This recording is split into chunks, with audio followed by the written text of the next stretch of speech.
வணக்கம். இந்த குறுகிய காலத்தில் நாங்கள் விடுத்த அழைப்பை ஏற்று நம்ம சதீஷை நான் ரொம்ப ஷார்ட் நோட்டீஸில் தான் சொன்னேன். சதீஷும் ராம்ஜெயமும் உடனே எங்களால் முடிஞ்ச அளவுக்கு நாங்கள் ட்ரை பண்ணுறோன்னு சொன்னாங்க. எங்களுடைய அழைப்பை ஏற்றுக்கொண்டு வந்த அத்தனை பேருக்கும் ஊடகத்துறை நண்பர்களுக்கு என்னுடைய மனமார்ந்த நன்றியை தெரிவித்துக் கொள்கிறேன். நான் இதுக்கு எல்லாத்துக்கும் மேலே நன்றி தெரிவிக்கிறதுக்கு காரணம், ஜனவரி மாதம் 20ஆம் தேதி இந்த வந்தே வந்தே மாதரம் பாடல் தமிழ் மற்றும் வந்தே வந்தே மாதரம் ஜியே ஹமாரா பாரதம் என்று 2 மொழிகளில் நாங்கள் வெளியிட்ட அந்த பாபு கணேஷ் கூட இன்றைக்கு வந்திருந்தார். எங்களுக்கு நீங்கள் ஆதரவளித்து அந்த ப்ரெஸ் மீட்டிங்கில் நீங்கள் வெளியிட்ட அந்த செய்திகள் எங்களுக்கு பெரிய உற்சாகத்தை அதிக அளவில் இது ஏற்படுத்தி கொடுத்த காரணத்தால் தான் இன்னைக்கு ஆல் இண்டியா அளவில் ஹிந்துஸ்தான் ஸ்கவுட்ஸ் அண்ட் கேம்ஸ் அவங்க இந்த பாடலை இந்தியில சில இடங்களில் தமிழில் பயன்படுத்தி இந்த குழந்தைகள் இவ்வளவு குழந்தைகள்கிட்ட போய் அது ரீச் ஆகி இந்த அளவுக்கு எங்களுக்கு ஒரு மைலேஜை பெற்றுக்கொண்டு கொடுத்திருக்கிறது என்று சொன்னால், இன்றைக்கு wonder book of world records and universal book of world records இது ரெண்டுலையும் இன்னைக்கு பதிவாகி இந்த நிகழ்ச்சியை நம்முடைய கின்னஸ் பாபு கணேஷ் அவர்கள் அவர் ஏற்பாடு செய்து இந்த குழந்தைகளை அவர் பாடுவதும், அவர் ஸ்கவுட்ஸ்லையும் அந்த ஸ்கவுட்ஸ் அமைப்போடு அவருக்கு தொடர்பு இருக்கின்ற காரணத்தால் ஆல் இண்டியா லெவலாக இந்த பாடலை கொண்டு சேர்ப்பதிலே பெரும் முயற்சி எடுத்துக்கொண்டார். அதிலே எங்களுடைய இந்த பாடலை படப்பிடிப்பு நடத்துவதற்கு உறுதுணையாக இருந்த டாக்டர் தாரணி ராமகிருஷ்ணன் அவர்கள் மிக்க உறுதுணையாக இருந்தார்.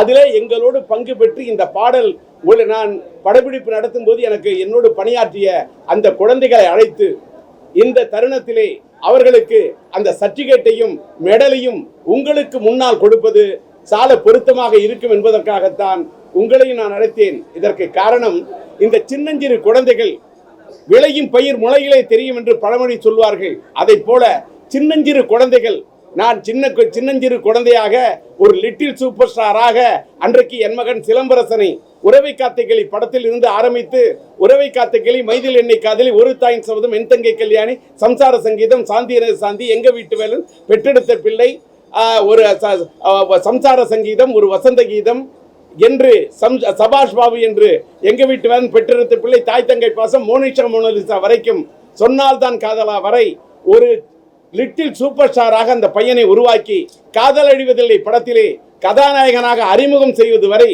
ஒரு சின்ன குழந்தையை என் மகன் சிலம்பரசனை உருவாக்கினேன். ஓரளவுக்கு என் இளைய மகன் குரலரசனையும் ஒரு குழந்தை நட்சத்திரமாக உருவாக்கிய அந்த வரலாறு எனக்கு இருக்கின்ற காரணத்தால் குழந்தைகளை தட்டி கொடுத்து வளர்க்க வேண்டும். அவர்களை தட்டிவிட்டு வளர்த்து விடக்கூடாது. குழந்தைகள் ஒரு கனவுகளோடு இருப்பார்கள், குழந்தைகள் ஒரு கலையோடு இருப்பார்கள். அது என் வீட்டில் மட்டுமல்ல, யார் வீட்டிலும் சரி, குழந்தைகளை மட்டும் நீங்கள் தட்டி கொடுத்து வளர்க்க வேண்டும். நீங்கள் அவர்களை உதாசீனப்படுத்தக்கூடாது. நீங்கள் அவர்களை என்ன என்று கேவலமாக நினைத்து விடக்கூடாது. குழந்தைகள் ஒவ்வொருவரிடத்திலும் ஒரு திறமை இருக்கும். எந்த குழந்தைக்குள்ளே, எந்த ஒரு விதைக்குள்ளே என்ன விருட்சம் இருக்கிறது என்பது யாருக்கும் தெரியாது. அதை போல ஒரு குழந்தைக்குள்ளே என்ன திறமை இருக்கிறது என்பது படைத்த ஆண்டவனுக்கு மட்டும்தான் தெரியும். அந்த குழந்தைக்குள்ளே ஒரு நடிகர் இருக்கலாம், ஒரு சச்சின் டெண்டுல்கர் இருக்கலாம், மறைந்துவிட்ட நம்முடைய ஐயா முன்னாள் ஜனாதிபதி ஒரு அப்துல் கலாம் ஐயா இருக்கலாம், எத்தனையோ தலைவர்கள் இருக்கலாம், அவர்களிடத்தில் எத்தனையோ மாவீரர்கள் இருக்கலாம். ஒரு மறைந்துவிட்ட மாமேதை ஒரு நேதாஜி சுபாஷ் சந்திரபோஸை போன்ற ஒரு மாவீரன் உள்ளே ஒளிந்து கொண்டிருக்கலாம். எந்த குழந்தைக்குள்ளே எந்த திறமை, ஒரு மகாகவி பாரதி போல ஒரு கவிதை பாடக்கூடிய ஒரு கவிஞன் உள்ளே ஒளிந்து கொண்டிருக்கலாம். இந்த நாட்டின் தியாகியாக வெள்ளைக்காரனுக்கு முன்னால் கப்பலோட்டி காண்பித்த அந்த கப்பலோட்டிய தமிழன் வ.உ.சி. சிதம்பரனார் இருக்கலாம், ஒரு ராணுவ வீரர்கள் இருக்கலாம், ஒரு கொடிகாத்த குமரன் இருக்கலாம், ஒரு பகத்சிங் இருக்கலாம்.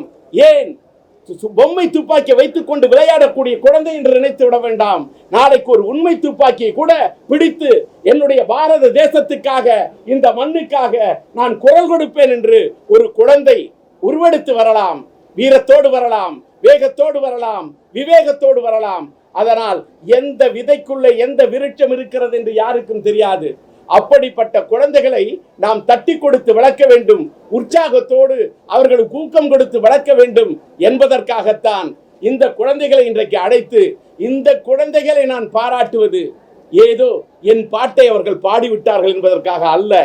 இது குழந்தை பாடும் தாலாட்டு, இது இரவு நேர பூபாலம் என்று ஒருதலை ராகத்திலே உதயமான என்னை சின்னஞ்சிறு குழந்தையாக இருந்தபோது என் தாய் தட்டி கொடுத்து வளர்த்ததால், என்னுடைய தந்தை என்னை தட்டி கொடுத்து வளர்த்ததால், என் தாயும் தந்தையும் உறுதுணையாக இருந்ததால், ஒரு சாதாரண ஏழை குடும்பத்தில் பிறந்தால் கூட இன்றைக்கு நான் வளர்ந்து ஆளாகி இன்றைக்கு உங்கள் முன்னால் நிற்கிறேன் என்று சொன்னால் நீங்கள் கொடுத்த ஆதரவால் தான் நான் இன்றைக்கு வளர்ந்திருக்கின்றேன். அதை போல என் மகன் சிலம்பரசனை நான் உருவாக்கி இருக்கிறேன் என்று சொன்னால் இன்றைக்கு அவர் உருவாகி ஒரு 10 தலை என்று படம் நாளைய மறுதினம் 18ஆம் தேதி நேரு உள் விளையாட்டு அரங்கத்திலே, நேரு ஸ்டேடியத்திலே அந்த படத்தின் இசை வெளியீட்டு விழா நடக்க இருக்கின்றது. அந்த இன்றைக்கு நேரு ஸ்டேடியத்திலே அந்த படத்தின் இசை வெளியீட்டு விழா நடக்கக்கூடிய அளவுக்கு சிலம்பரசன் எஸ்டிஆர் அந்த சிம்பு உயர்ந்திருக்கிறார் என்று சொன்னால் அவர் இந்த உயரத்துக்கு வருவதற்கு நான் மட்டும் காரணம் அல்ல. என் மகனை நான் கரம் பிடித்து அடைத்து வந்தேன் என்று சொன்னால் எனக்கு கை கொடுத்த நீங்கள். இதை நான் ஒப்புக்காக சொல்லவில்லை.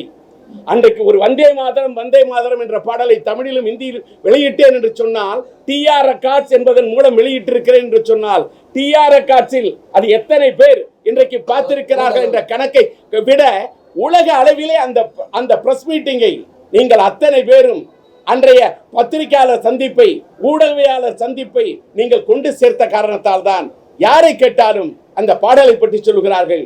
அந்த பாடலுக்காக நான் கொடுத்த அந்த பேட்டியை சொல்கிறார்கள். நீங்கள் கொடுத்த அந்த ஆதரவு, அந்த அற்புதமான ஆதரவு, அதனால் தான் நாளைய மறுதினம் 10 தலை படம் நான் என்னுடைய இணைய நண்பர் தயாரிப்பாளர் ஞானவேல் ராஜா அவர்கள் தயாரிக்க, இயக்குனர் கிருஷ்ணா அவர்கள் ஜில்லுன்னு ஒரு காதல் நெடுஞ்சாலை படங்களை இயக்கிய கிருஷ்ணா அவர்கள் இயக்கி இருக்க, என் இணைய நண்பர் ஏஆர் ரஹ்மான் அவர்கள் இசையமைத்திருக்க, என்னுடைய இணைய நண்பர் கார்த்திக் அவர்களுடைய மகன் கௌதம் கார்த்திக் அந்த படத்தில் நடித்திருக்க, அந்த படம் இன்றைக்கு அப்படி ஒரு இசை வெளியீட்டு விழாவை ஞானவேல் ராஜா அவர்களுடைய தயாரிப்பிலே என்னுடைய இணைய நண்பர் தனஞ்சயன் அவர்கள் முன்னின்று, ஞானவேல் ராஜாவும் என் இணைய நண்பர் தனஞ்சயன் போன்றவர்களும் அந்த விழாவை சிறப்பிக்க தமிழகம் முழுவதும் ரசிகர் மன்றத்தின் தோழர்களுக்கு அப்படி அழைப்பு விடுத்து, சிம்பு ரசிகர் மன்றத்தின் அகில இந்திய சிலம்பரசன் எஸ்டிஆர் ரசிகர் மன்றத்தின் தலைவராக இருக்கக்கூடிய வாசு மற்றும் தமிழ்நாடு முழுவதும் இருக்கக்கூடிய அத்தனை மாவட்டத்தின் செயலாளர்கள், அமைப்பாளர்கள் அத்தனை பேரும் இரவு பகல் என்று பாராமல் நாளைய மறுநாள் நடக்கக்கூடிய அந்த விழாவை சிறப்பிப்பதற்காக அந்த அளவுக்கு பாடுபட்டு கொண்டிருக்கிறார்கள். அந்த தருணத்திலே என் மகன் ஒருதலை ராகத்தில் உருவாகிய நான் ஒருதலை ராகத்தில் உருவான ஒரு சாதாரண தலை. ஆனால் இன்றைக்கு என் மகன் 10 தலை என்று, ராவணனுக்கு 10 தலை, ஏன் அவனுக்கு ராவணனுக்கு 10 தலை என்று என்னை கேள்வி கேட்ட போது நான் சொன்னேன், எம்பெருமான், நான் ராம பக்தன் என்ற காரணத்தால் ராமபெருமான் கைகளால் வெட்டுப்பட வேண்டும் என வேண்டுதலை, அதனால் தான் ராவணனுக்கோ 10 தலை. 10 தலை என்றால் 10 தலை என்று பொருள் அல்ல. அத்தனை திறமை படைத்தவன் ஈஸ்வரனையே வீணை மீட்டி அழைத்தால், நரம்பை எடுத்து இசை மீட்டி அழைத்தால், யாழ் கொண்டு அழைத்தால் ஈஸ்வரனே இறங்கி வரக்கூடிய அளவிற்கு ஈஸ்வரனிடத்திலே ஈஸ்வர பட்டம் வாங்கியவன் தான் ராவணேஸ்வரன். அந்த ராவணேஸ்வரன் அவனுக்கு 10 தலை என்றால் அத்தனை திறமை. இன்னைக்கு டி ராஜேந்தர் கதை, திரைக்கதை, வசனம், பாடல்கள், இசை, ஒளிப்பதிவு, இயக்கம், கலை என்று அத்தனை கலையும் கொட்டி கிடக்கும் தலையாக இருக்கிறேன் என்று சொன்னால் இத்தனை திறமைக்கும் காரணம் இதில் இருப்பது ஒரு தலை அல்ல, இத்தனை தலை இருக்கிறது என்று சொன்னால் இதற்கெல்லாம் முன்னோட்டமாக இருந்தது அந்த 10 தலை கொண்ட ராவணன் என்று கூட நான் சொல்லலாம். அந்த அளவுக்கு திறமை படைத்தவன். கம்ப ராமாயணத்திலே கம்பனே கூட ராவணனை பற்றி சொல்லும் போது எந்த அளவுக்கு புகழ்பெற்றவன் ராவணன் என்பது உங்களுக்கு தெரியும். நான் ராம பக்தனாக இருந்தால் கூட ராவணனை எனக்கு அதிகமாக பிடிக்கும். எதற்கு தெரியுமா? சீதையை கொண்டு அசோகவனத்திலே வைத்தால் கூட அவளை தொட்டதில்லை, கைவிரல் பட்டதில்லை, அந்த கற்பு கனலை அவர் சுட்டதில்லை. அப்படிப்பட்ட மனதார உளமாற அந்த பெண்ணின் மனதிலே இடம் வருமா என்று காத்திருந்தவன் தான் ராவணன். அப்படிப்பட்ட ராவணேஸ்வரன், அவனுக்கு 10 தலை. நாளைய மறுதினம் 10 தலை படத்தின் அந்த இசை வெளியீட்டு விழா நடக்கக்கூடிய இந்த தருணத்திலே உங்களை சந்தித்து என் மகன் சிலம்பரசனை தட்டி கொடுத்து வளர்த்ததை போல இந்த நாளைய உலகத்தின் சிங்கங்களாக, தங்கங்களாக இருக்கக்கூடிய இந்த மடலை செல்வங்களை தட்டி கொடுத்து அவர்களுக்கு உற்சாகத்தை அளிக்க வேண்டும், ஊக்கத்தை அளிக்க வேண்டும் என்பதற்காகத்தான் இன்றைக்கு அவர்களை வர சொல்லி நாங்கள் அழைத்திருக்கின்றோம். நானும் பாபு கணேஷும் அந்த குழந்தைகளுக்கு உங்கள் முன்னிலையில் அந்த சர்டிபிகேட்டை, சில பேருக்கு தான் அந்த சர்டிபிகேட்டையும் அந்த மெடலையும் கொடுக்க இருக்கின்றேன் என்பதை உங்களிடத்தில் தெரிவிக்கிறேன். இந்த பாடலையே தேசபக்தியை ஊட்டுவதற்காகவும் ராணுவ வீரர்களுக்கு எங்களுடைய சின்ன அவர்களுக்கு அவங்க ஒரு நன்றி தெரிவிக்கக்கூடிய ஒரு சமர்ப்பணமாக இருக்கட்டும் என்றுதான் முயற்சி செய்தோம். அந்த முயற்சிக்கு உறுதுணையாக இருந்த உங்களுக்கு என்னுடைய மனமார்ந்த நன்றியை தெரிவித்துக் கொள்கின்றேன்.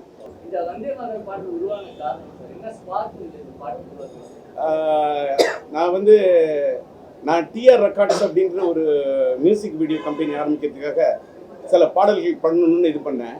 என்னுடைய நண்பர் பாபு கணேஷ் அவர் 370 ஒரு படம் ஆரம்பிச்சு எடுத்துக்கிட்டு இருக்குன்னு சொல்லிட்டு இருந்தார். 370 படம் எடுக்கிறது இந்த தீவிரவாதத்துக்கு எதிராக எடுக்கக்கூடிய ஒரு படம் என்பதற்காக அந்த படத்தை அவர் பிளான் பண்ணி அவர் ஒரு பேன் இண்டியா லெவலில் அந்த படத்தை எடுக்கணும்னு முயற்சி பண்ணதுக்கு எடுக்கிறப்ப எடுத்துட்டு இருந்த ஒரு நாள் என்ன பண்ணார், அண்ணன் இந்த படத்தை எடுப்பதற்கு இந்த ராணுவ வீரர்களுக்கு ஒரு பெரிய ஒரு சல்யூட் அடிக்கக்கூடிய அளவில் அவர்களுக்கு சமர்ப்பணமாக இருக்கட்டும் தான் இந்த படமே நான் எடுக்கிறேன். இதோட சில காட்சிகளை மட்டும் உங்களுக்கு போட்டு காட்டுறேன், நீங்க பார்த்துட்டு நீங்க சொல்லணும்னார். நான் பார்த்தேன். உண்மையிலே அந்த பாடல் அதுக்கு படமாக்குவதற்கு அவர் எடுத்துக்கொண்டிருந்த அந்த சிரத்தை அதில் இருந்தது பார்த்தது என்னை ரொம்ப இது பண்ணுச்சு. அப்போ என்னையே அறியாமல் என்னோட கண்கள் ஒரு வேற விதமா, நான் உங்களுக்கு தெரியும், நான் கொஞ்சம் எக்ஸைட்மெண்ட் ஆவேன், உணர்ச்சி வசப்படக்கூடியவன். பழைய கண்ணெல்லாம் கலங்க ஆரம்பிச்சேன்னு அவர் பார்த்தாரு. அண்ணன் உங்களுக்கு இது ரொம்ப பிடிச்சிருக்குன்னு சொன்னா எனக்கு ரொம்ப நாளாக ஒரு சின்ன இது, நீங்கள் எவ்வளவோ என்னென்னோ பாட்டெல்லாம் பண்ணியிருக்கீங்க. நீங்கள் தங்கச்சி பாட்டு பண்ணியிருக்கீங்க, தாய் தங்கை பாசத்தை பற்றி பண்ணியிருக்கீங்க, எல்லாத்தையும் காதலை பற்றி பண்ணியிருக்கீங்க, காதல் தொழில் பண்ணியிருக்கீங்க, நீங்கள் கடகத்துக்காக பாட்டு பண்ணியிருக்கீங்க, கட்சிக்காக பாட்டு பண்ணியிருக்கீங்க, கொள்கை பிரச்சார பாட்டு பண்ணியிருக்கீங்க, காந்தி தலை போட்டுருக்கும், நோட்டு காசுக்கு தான் போடாதீங்க ஓட்டுன்னு விழிப்புணர்ச்சி பாடெல்லாம் பண்ணியிருக்கீங்க. இந்த தேசத்துக்காக, இந்திய மண்ணுக்காக, இந்த தேசத்துக்காக ஒரு பாடல் நீங்க பண்ணா உங்களோட இதுல பண்ண வித்தியாசமா இருக்கும், நீங்க ட்ரை பண்ணணும் அப்படின்னு அவர் கோரிக்கை வைக்கிறேன் அப்படின்னு சொன்னாரு. அது என்னை ரொம்ப இன்ஸ்பயர் பண்ணுச்சு. அந்த அவருடைய படத்துக்கு அவர் எடுத்துக்கொண்ட அந்த சிரத்தை அப்பதான் சரி நம்ம ஒரு பாட்டு பண்ணும்போது ஃபர்ஸ்ட் நம்மளுடைய டிஆர் ரெக்கார்ட்ஸ் ஒரு ரெக்கார்ட் கம்பெனி ஆரம்பிக்கிறோம், மியூசிக் பிளஸ் வீடியோ. இதுல பாட்டே நம்ம காதல் பாட்டு, காதல் லவ் ஃபெயிலியர் இதெல்லாம் நான் பண்ணுவேன். அந்த மாதிரி பாட்டு பண்றதுக்கு முன்னாடி நம்மளுடைய தேசத்துக்காக, இந்த மண்ணுக்காக இந்த வந்தே மாதிரி பாட்டை முதல்ல பண்ணிடுவோம் அப்படின்னு எனக்கு அந்த விதையை என் மனதிலே விதைத்தது நம்மளுடைய பாபு கணேஷ் எடுத்துக்கொண்டிருக்கூடிய அந்த 370 படத்துடைய அந்த ரஷஸை பார்த்தேன்.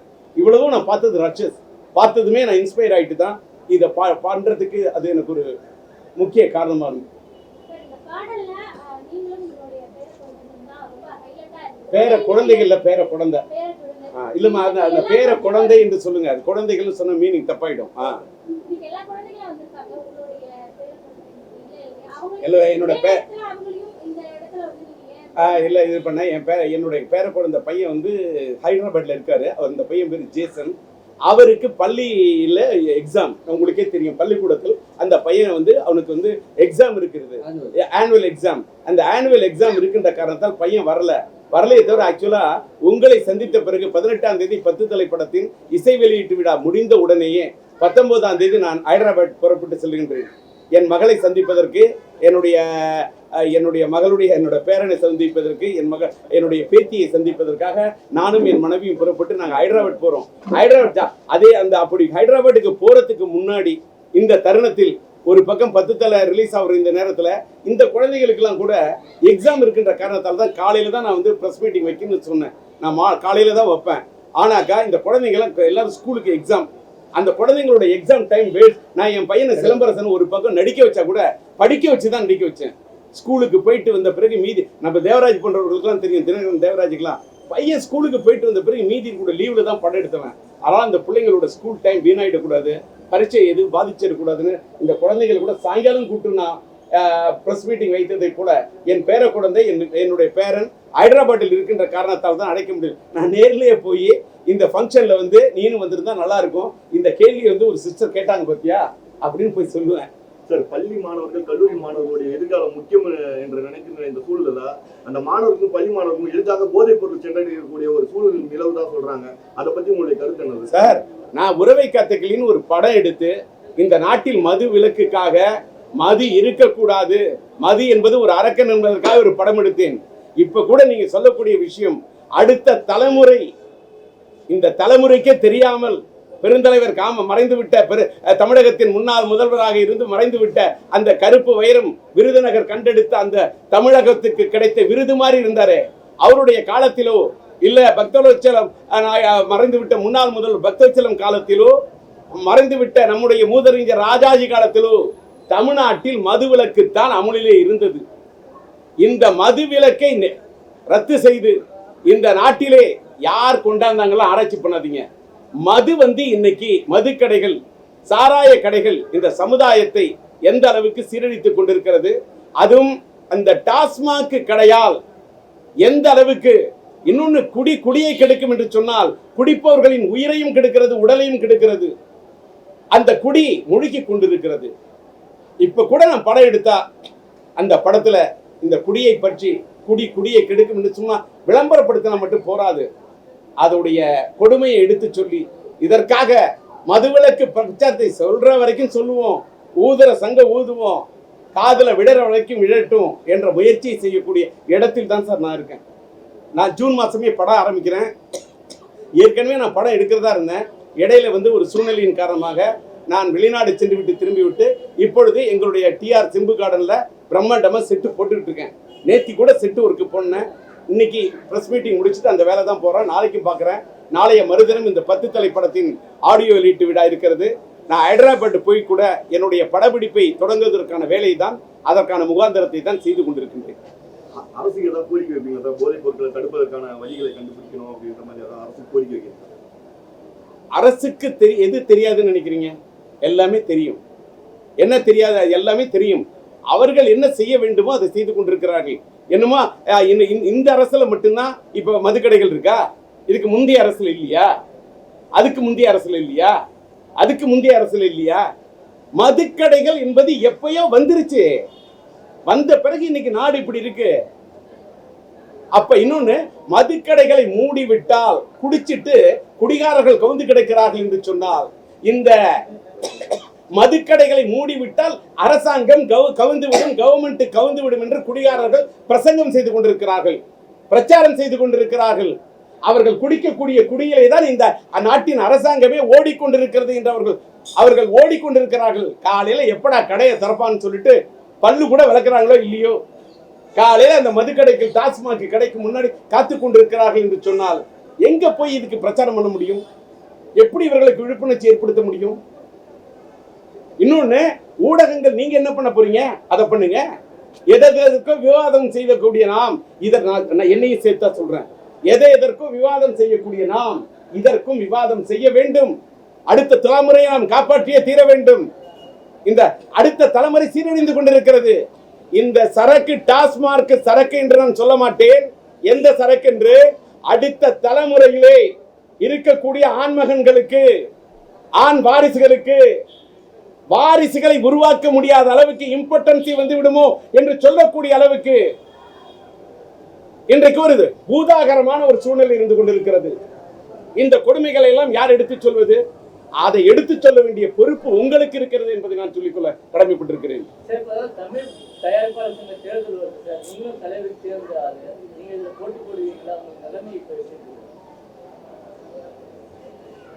நான் ஒன்று சொல்றேன் சார், இன்னைக்கு தமிழ் திரைப்பட தயாரிப்பாளர் சங்கத்தின் தேர்தல் குறித்து இன்னைக்கு வழக்கு மன்றத்துக்கெல்லாம் போயிருக்கிறாங்க. தேர்தலை நடத்த சொல்லி நீதியரசர்கள் 2 வந்திருக்கிறார்கள். தேர்தலை அறிவிக்கிறாங்களா? என்னைக்கு தேர்தல் கேள்விக்குறியா இருக்கு. பைலா மாற்றப்பட்டு இருக்கிறது. அந்த பைலா மாற்றி, அந்த பைலால ஒன்று சொல்லியிருக்காங்க, அது உங்களுக்கு எல்லாம் தெரியுமோ தெரியாத நான் சொல்றேன். அந்த பைலா படி சட்டத்தை மாற்றி இருக்கிறார்கள், சட்ட விதியை மாற்றி இருக்கிறார்கள். என்னன்னா, இதற்கு முன்னால் யாரெல்லாம் ஆபீஸ் பேரரா, ஒரு தலைவராகவோ 2 செயலாளராகவோ பொருளாளராகவோ ஆபீஸ் பேரராக இருந்தவர்கள் மட்டும்தான் மீண்டும் அங்கே இப்பொழுது தலைவர் பதவிக்கு போட்டியிட முடியும் என்று பைலா சட்ட விதி மாற்றப்பட்டிருக்கிறது. உலக வரலாற்றிலே எங்கேயுமே இப்படி ஒரு சட்ட விதியை மாற்ற முடியாது. மெஜாரிட்டி ஆஃப் த அன்னைக்கு இருக்கக்கூடிய ப்ரொடியூசர்ஸ் அழைத்து அவர்களுடைய ஒப்புதலை பெற்றுக்கொண்டுதான் இந்த பைலாவை மாற்றினார்களா என்று கேட்டால் கேள்விக்குறி. ஆனால் மாற்றிவிட்டார்கள். இதை எதிர்த்து சில பேர் நீதிமன்றத்துக்கு சென்றிருக்கிறார்கள். அவர்கள் வைத்த கோரிக்கையை இந்த நீதியரசர்கள் கன்சிடர் செய்ய வேண்டும் என்று கடைசியாக இப்பொழுது கோர்ட்ல ஒரு தீர்ப்பு மாண்புமிகு நீதிமன்றத்திலே அவர்கள் தீர்ப்பு கொடுத்திருக்கிறார்கள். அந்த தீர்ப்பை கன்சிடர் செய்து பழைய பைலாப்படிதான் தேர்தல் நடக்குமா இல்லது புதிய பைலாப்படி தேர்தல் நடக்குமா என்று கேள்விக்குறியாக இருக்கிறது. அதனால் அந்த முடிவே தெரியல. அதுக்கு முன்னாடி நான் ஏன் இதை பத்தி பதில் சொல்லணும்? ரொம்ப தெளிவா இருக்கேன். நான் உங்களுக்கு ஒரு கோரிக்கை வைக்கிறேன். ஆஸ் அ ப்ரொடியூசர் டைரக்டரா அண்ணா சொன்ன மாதிரி நான் பாபு கணேஷ்க்கு ஒரு கோரிக்கை வைக்கிறேன். தயாரிப்பாளர் தமிழ் திரைப்பட தயாரிப்பாளர் சங்கத்தின் தேர்தல் குறித்தோ அது குறித்தோ நாம் பத்திரிகையாளர்களை சந்திக்கவில்லை. நம்ம ஒரு லிமிட்டை தாண்டி வரம்பை மீறி அங்க போறது அது அது நல்லா இருக்காது. அது மாதிரி பதில் சொல்லுங்க. அதாவது ஒரு 5 வருஷத்துக்குள்ள ஒரு நேரடி தமிழ் படம் தான் அவங்க எல்லாருக்கும் தெரியும். பூஜை டைட்டில் ரிஜிஸ்டர் பண்ணி பூஜை போட்டு ஷூட்டிங் ஒரு 2 ஷெடியூலோ 3 ஷெடியூலோ நடத்தி ரீரிகார்டிங் பண்ணி சென்சார் பண்ணாதான் நேரடி தமிழ் படம். வெறும் எலெக்ஷனுக்காக மட்டும் 1 லட்சம் 50,000 75,000 படத்தை வாங்கி அது மாதிரி 20 திரைப்படங்களை வாங்கி இன்னைக்கு தேர்தலுக்கு நிற்கிறாங்க. அப்போ அந்த தேர்தல் எப்படி நேர்மையான நியாயமான தேர்தலாக இருக்கும் அப்படின்ற ஒரு காரணம் எல்லாருக்கும் ஒரு கேள்விக்குறி இருக்கு. ஏன் உங்ககிட்ட சொல்றேன்னா, நிச்சயமா நீங்க சந்திப்பீங்க. அவங்கள சந்திக்கும் போது நேரடி தமிழ் படம் எடுக்காம பைலால என்ன சொல்லுது, 5 வருஷத்துக்குள்ள ஒரு படம் எடுத்தாதான் தலைவராக நிற்க முடியும், 2 செயலாளர் 2 துணைத் தலைவர்கள் பொருளாளராக நிற்க முடியும். சந்திரபிரகாஷ் ஜெயின் என்ற ஒரு மாபெரும் ஒரு பினான்சியரு தப்பான ஒரு படம் வாங்கி இந்த எலெக்ஷனுக்காக நிற்கிறார். ராதாகிருஷ்ணன் நிற்கிறார். ஸோ செயலாளர் பொருளாளர் மாதிரி ஒரு ஆபீஸ் பேரஸை இப்படி தவறு பண்ணா அந்த தேர்தலில் கீ போஸ்ட் இப்படின்னா என்ன நடக்கும்? அதனால இது இப்ப நான் எங்களோட இதை விட்டுட்டு ஒரு டிவியேட் ஆகி அதுக்கு போறதை நான் விரும்பல சார். நான் யாரோட மனசையும் புண்படுத்துவது என்னோட நோக்கம் இல்லை. நான் முன்ன நீங்க கேள்வி கேட்டீங்கன்னா நான் வேற மாதிரி பதில் சொல்லக்கூடிய ஆள் தான். அந்த வேகமான ராஜேந்தர் அந்த மாதிரிலாம் நான் இப்போ இன்னைக்கு பதில் சொல்ல விரும்பல சார். ஏன்னா இன்னைக்கு நான் இந்த குழந்தைங்கள்லாம் இன்னைக்கு ஸ்கூல் எக்ஸாமு. அந்த குழந்தைங்களாம் என்னோட பாட்டுக்கு பாடி அதுக்கு பங்கு பெற்று அந்த குழந்தைங்களை தட்டி கொடுக்கக்குள்ள இதை நீங்கள் ஏதாவது கொஞ்சம் போட்டிங்கன்னா இந்த சின்ன சின்ன குழந்தைங்களுக்கெல்லாம் டிஆர் எந்த அளவுக்கு ஒரு இதாக இருக்கிறான்னு சொல்லக்குள்ள அவங்களோட குழந்தைங்களை அவங்க எல்லார் வீட்டு குழந்தைங்களையும் எல்லாரும் அரவணைச்சு நல்ல அவங்க பெற்றோர்களோட பிளெஸிங்ஸை பெற்று அந்த குழந்தைங்களை தட்டி கொடுத்து எல்லாருமே உங்களையும் சேர்த்து எல்லாருக்குமே ஒரு இதாக இருக்கட்டும் தான் இந்த நிகழ்ச்சியை நான் ஏற்பாடு பண்ணேன்.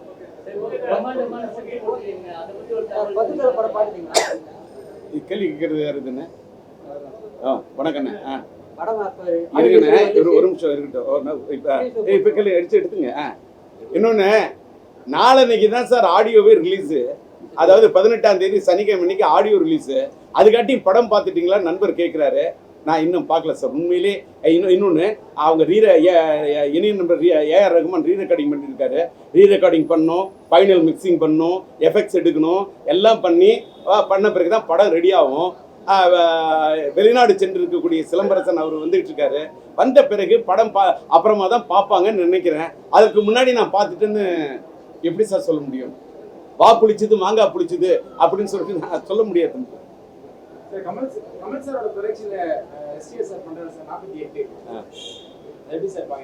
நான் சார் நீங்க இந்த கேள்வி கேட்டதுனால சொல்றேன்.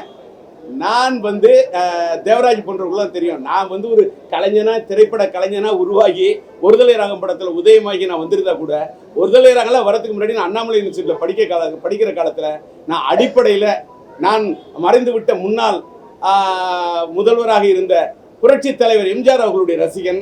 அதே போல என்னுடைய தஞ்சை மாவட்டத்தில் பிறந்த அந்த சூரக்கோட்டை சிங்கம் மறைந்துவிட்ட நடிகர் திலகம் சிவாஜி கணேசனுடைய அவரோட ஒரு நடிப்பை வேறு விதமாக ரசிப்பேன். நான் புரட்சி தலைவர் எம்ஜிஆரோட ரசிகனாக இருந்திருக்கேன், சிவாஜி ரசிகன். அதற்கு பிறகு நான் உலகநாயகன் கமலோட ரசிகன், சூப்பர் ஸ்டார் ரஜினிகாந்த் 2 பேரோட படத்தையும் 2 பேரையும் 2 கண்ணு மாதிரி நினைச்சு ஒரு ரயிலுக்கு எப்படி தண்டவாளம் 2 தண்டவாளமோ அது மாதிரி எனக்கு ரஜினி சார் கமல் சார் 2 பேருமே அவங்களோட படத்தை நான் பார்த்து ரசித்த ஒரு ரசிகன். இன்னொன்று, நான் கமல் சாருடைய திறமையை அவர் களத்தூர் கண்ணம்மாலேருந்து படிப்படியாக வளர்ந்த அவரை நான் அவருடைய திறமையை பார்த்து அப்படி இல்லை பண்ணேன். எல்லாத்துக்கும் முன்னாடி நீங்கள் கேட்டதுனால சொல்கிறேன். அவர் அரசியலில் ஈடுபட்டு இருக்கும்போது நான் இனிமேல் சினிமாவில் நடிக்க மாட்டேன்னு சொன்னப்ப இதே சதீஷ் தான் என் கூட வந்திருந்தார். சதீஷ் ராமஜெயமும் நான் என்னுடைய நண்பர் என்ற முறையில் என்னை விட ஒரு சீனியர் கமல் சார்ட்ட சொன்னேன், இந்த வார்த்தையை நீங்க அரசியலுக்காக சொல்லக்கூடாது கமல் சார். நான் உங்களோட ரசிகன், நான் உங்களோட தீவிர ரசிகன். நான் சினிமாவே வேணாம், சினிமா நடிக்க மாட்டேன்னு நீங்க சொல்லக்கூடாதுண்ணே. நீ அப்படி சொல்லாதீங்க, எனக்கு ரொம்ப மனசுக்கு காயப்படுத்துது அப்படின்னு நான் சொல்லும் போது என் கண்ணில் தண்ணி அப்படியே கலன்னு கொட்ட ஆரம்பிச்சிச்சு. சொன்ன அப்படியே கமல் அப்படியே கட்டி பிடிச்சிட்டு என் கண்ணீரை துடைச்சிட்டு, நான் சொல்லியிருக்க கூடாது, நான் ஃபீல் பண்றேன் ராஜி அப்படின்னு சொன்னாரு. சொன்னது மட்டும் இல்ல, இன்னைக்கு விக்ரம் படத்துல நடிச்சு ஒரு தன்னுடைய மகன் பெற்றெடுத்த ஒரு குழந்தை பேர குழந்தை கூட நான் நடிப்பேன்னு சொல்லிட்டு நம்ம லோகேஷ் கனகராஜோட அந்த படத்துல அடுத்த தலைமுறையோட கரம் பிடிச்சி கை பிடிச்சி அந்த படத்துல நடிச்சு அந்த படம் இத்தனை கோடி கலெக்ட் பண்ணணும்னு அடுத்த தலைமுறையில் வந்து இருக்கக்கூடிய நம்முடைய மாண்புமிகு தமிழக முதல்வர் ஸ்டாலின் ஐயா அவர்களுடைய புதல்வர் இன்றைக்கு வந்து தமிழ் திரையுலகத்திலிருந்து புறப்பட்டு வந்து அவர் இன்றைக்கு மந்திரியா கூட ஆகிட்ட அன்பு தம்பி உதயநிதி ஸ்டாலின் அவர்களுடைய இன்னைக்கு ஒரு ரெட் ஜெயிண்ட்டை வந்து என்னுடைய இணைய செண்பகமூர்த்தி பார்த்துக்கிறாரு. அந்த ரெட் ஜெயிண்ட் மூலம் அந்த படத்தை வெளியிட்டு அந்த விக்ரம் படம் தமிழகத்தின் வரலாற்று மட்டுமல்ல இந்திய திரையுலகமே திரும்பி பார்க்கக்கூடிய அளவுக்கு அவர் உலக நாயகனாக ஏக் டிஜே கலிய படத்தில் நடித்து வட இந்தியாவை கலக்கின ஒரு மாபெரும் கலைஞர். அவர் அந்த விக்ரம் மூலம் ஒரு புதிய முயற்சியை செய்து அவர் அந்த பதிவை பண்ணது எனக்குலாம் இன்னைக்கு ஒரு இன்ஸ்பிரேஷனா இருக்கு சார். நான் திரும்பலாம் இன்னைக்கு ஒரு படம் எடுக்கணும்ன்ற ஒரு நம்பிக்கை வருதுன்னா அது கமலா இருந்தாலும் சரி, இன்னைக்கு ஜெயிலர் நடித்துக் கொண்டிருக்கக்கூடிய சூப்பர் ஸ்டார் ரஜினியா இருக்கட்டும், 2 பேரும் அவர்கள் தங்களுடைய அவர் சூப்பர் ஸ்டாராக தன்னை தக்க வைத்துக் கொள்வதாக இருக்கட்டும், உலக நாயகனாக கமல் சார் அவர்கள் தக்க வைத்துக் கொள்வதாக இருக்கட்டும், அவர்களை என்னுடைய முன்னோடியாக கருதுகின்றேன். அவர்களை பார்த்து உண்மையிலே அந்த ஸ்டார்டத்தை மெயின்டைன் பண்றது என்பது சாதாரண விஷயம் இல்ல.